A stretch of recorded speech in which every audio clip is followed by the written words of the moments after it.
Hello, this is Mindtrek Open. I'm a great reporter, Rosanna, and I'm here with Sami Kuusela. He is also known as the Hoodie Dude, and I'm kind of disappointed about your. At least I dressed up. It's a mental attitude. Yeah. And Body also, mentality. yes. Also, you're a love columnist and a baby whisperer. That's what I heard. But I guess we don't have time to go deeper to that. So, you have been well known about your work amongst Finnish startup companies. So, what was the initial message you wanted to send out in this speech that you had an hour ago? Maybe the core idea is that we should have different sizes and different attitude companies working together. Like corporations and startups should have a lot to do with each other because both can help each other. And startups are able to help corporations more than the corporations startups. Yes. What kind of challenges does the current economical situation set out to startup companies? Well, I think the challenges are mainly on the corporate side because in Finland startups are getting more and more money and they can kind of survive by themselves. Do you see any benefits in this economical situation? Is there anything that the startups can benefit from it in some way? Uh, yes, because there's going to be layoffs in big companies and there's going to be good people who can help startups to develop great products and services. Okay. Do you see it as an advantage to be a startup located in Finland, or is it better to hop on the train and go to, or plane and go to Silicon Valley or somewhere like that? Well, I'm a true believer in being among your own culture. I think I love Finland in a way because I know the language, I know the culture, and we have pretty good public funding system also, Tekes. Yes, Tekes.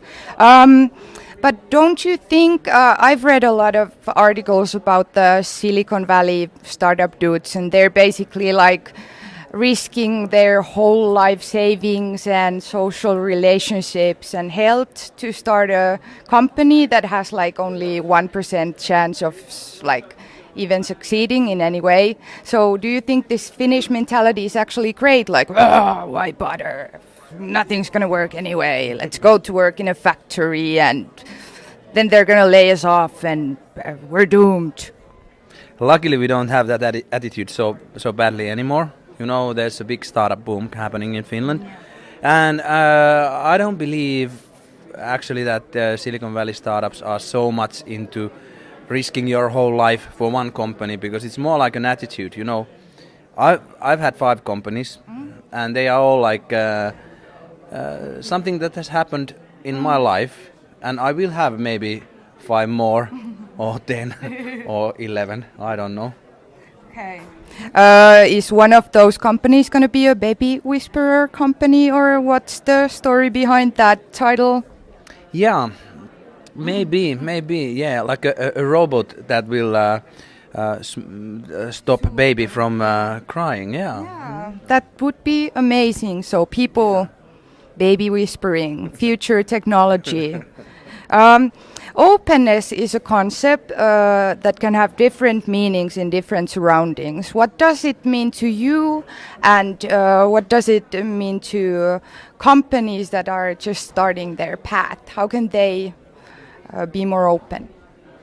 For me, in my work, like daily work, we are encouraging the big companies to be open and tell the world that they don't know everything.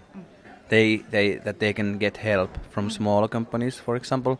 I think that's like what I'm focused at the moment, pretty much. Startups are pretty open usually. They need to be.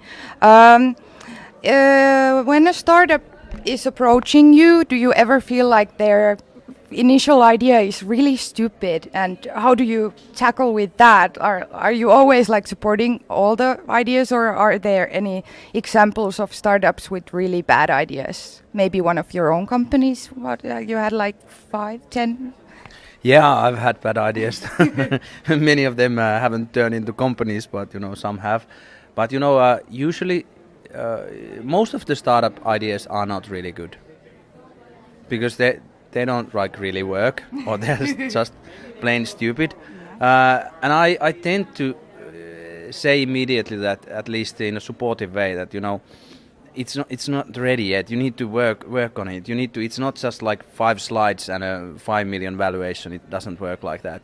You need to have at least some calculations. You need to have tested it with your clients and all that, and then you could have some kind of value in your company. But people are just